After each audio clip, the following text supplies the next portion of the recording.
Steve here with ICRPG behind the DM screen. In this episode, we will be discussing the 3 T's: timers,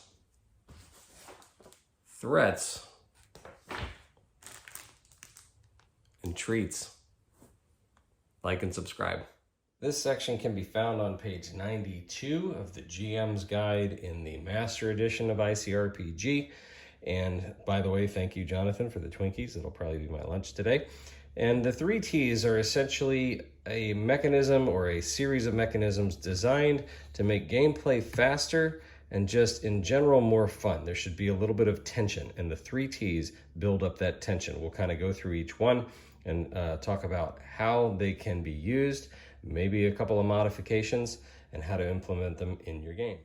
If you've watched any of my previous videos, you'll already know that I modify just about everything, and the 3 T's are no different, starting with the order. Instead of going timers, threats, and treats, we're going to discuss it as threats, timers, treats. I think that just makes more sense.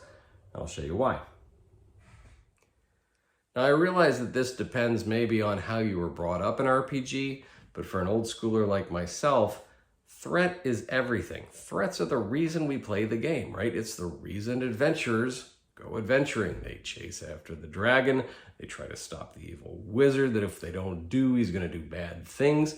And threats can be anywhere from the mega scale, I guess, the world-changing cataclysmic things, to even just the small stuff on, something might happen in a room and it's just a minor inconvenience, but it's still a threat.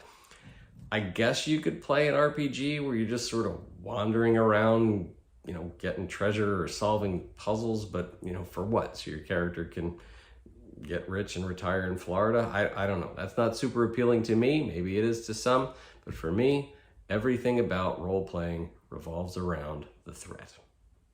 Some of us spend hours and hours creating sort of the perfect threat. And that can be a little bit daunting, but I'm about to show you how easy it is to come up with a threat. Some of them might be silly, some of them might be serious. Let me show you just how easy it is to come up with a threat on the fly. And I have not rehearsed this, but this is my desk in my office, and I'll just pick something out to be a threat. I'll show you how easy this could be. So here you go. A threat could be something like, all right, if you don't do such and such by such and such a time, the rice harvest is going to go bad, right? And the whole economic whatever of the town will collapse, right? So this is a little rice harvester from one of our trips. Let's see, what else? Here you go. If you don't do such and such a time, one of your party will become fossilized, and you're going to have to deal with that. That's a threat. Let me see, some other stuff. You could have goofy things like, all right, if your party doesn't enact certain things by such and such a time or so many rounds, this stapler will become animated, come to life, and start ravaging the city.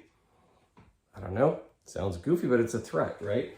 And let's see, then finally you could have maybe something serious, like, or big cataclysmic, like, you guys have to stop such and such, or this giant robot is going to squeeze and crush the sun.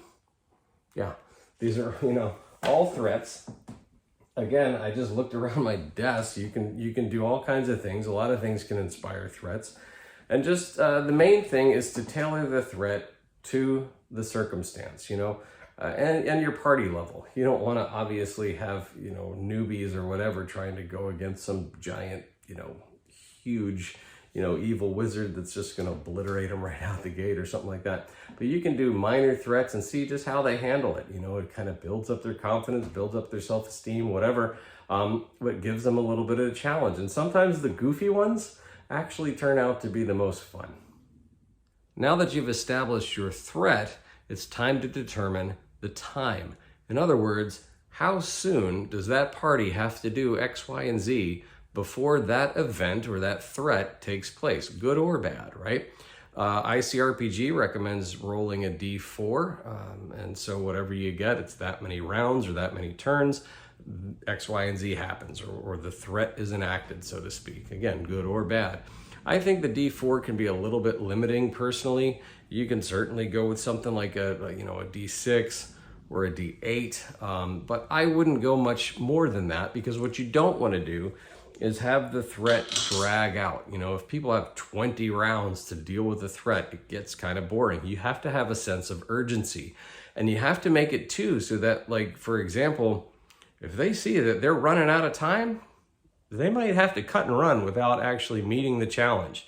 That's a very real thing, and I think that's an important thing with timers. Timers aren't only important for bigger picture things like rounds and turns. I personally feel that timers are important even at the table to get things moving so that people don't just stall making decisions. Now, I realize some people have a hard time with that, but I grew up, and many of you did, in the old school, where I remember having an hourglass or an egg timer at the table, and okay, it's your turn. They'd flip it. You've got a minute, 3 minutes, whatever it may be, but you've got to get that thing done. I still like that. In fact, I like to use that at the table. I think it just kind of lets people know, hey, we're not going to hang around here all day while you mull over stuff in your paralysis of analysis, right? So timers are important that way. There are various things you can do. You can actually find online sand timers that have different times to them. I think that's awesome. You can do something like a chess clock, where they hit it and there you go. I forget how much time those things have. And then as far as other things, you can certainly feel free to use your phone.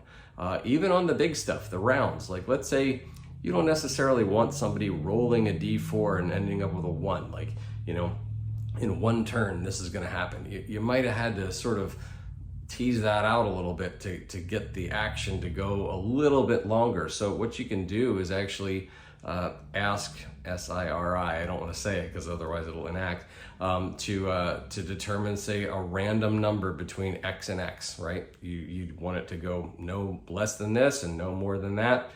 It can do a random number generator. That's totally fine. You can also do, a countdown timer just on your phone. So a lot of ways to do it for sure. Either way you do your timers, the goal is always the same. What you're trying to achieve is enough time for the party to do cool stuff, but with a sense of urgency. Finally, we come to treats, and treats can come in many forms. Sure, you've got your classics. You also can have maybe weapons. The party gets something that's going to help them later on in the quest. I like one of the examples that the book gives, and it talks about, say, a loose bolt on a giant wall panel. Well, how does that work? Well, maybe this party's trapped in a room, or they can't, find a secret vault or whatever, and so they solve this puzzle, or they, mitigate this threat, and all of a sudden there's, this little wall panel starts to budge, right? Like, that's the treat. Like, okay, I think, if we put enough effort toward this, we can actually do it. So treats are tailored to what your party will find enjoyable. Not everybody likes the same things, right? Some people like food, some people like loot, some people like to level up with hearts. You have to determine what's the treat for meeting that threat in that time. Things don't need to be nearly as complicated as we tend to make them. Ideas and inspiration can come from just about anywhere. So the main thing with all of these elements is to make sure that they're relevant to your party. If you're going to create a threat, make sure that it's something that the party feels is a legitimate threat. Maybe one party it's a dragon, maybe another party it's a mouse. You have no idea, but that's what you have to craft. They have to perceive it as a legitimate threat for that party. So that's going to take some creativity as a DM. But again, you can get inspiration from just about anywhere. For timers, make sure it's not too short, not too long. What you want is for the party to have enough time to pull off something, but with some tension there. There has to be a sense of urgency, otherwise it really doesn't add up to any kind of fun. And then finally, of course, the treats. Give them something that they want, right? No point in giving somebody a rope when they wanted a sword. So make it something that the party's going to want to work at, that they're going to want to risk their characters for.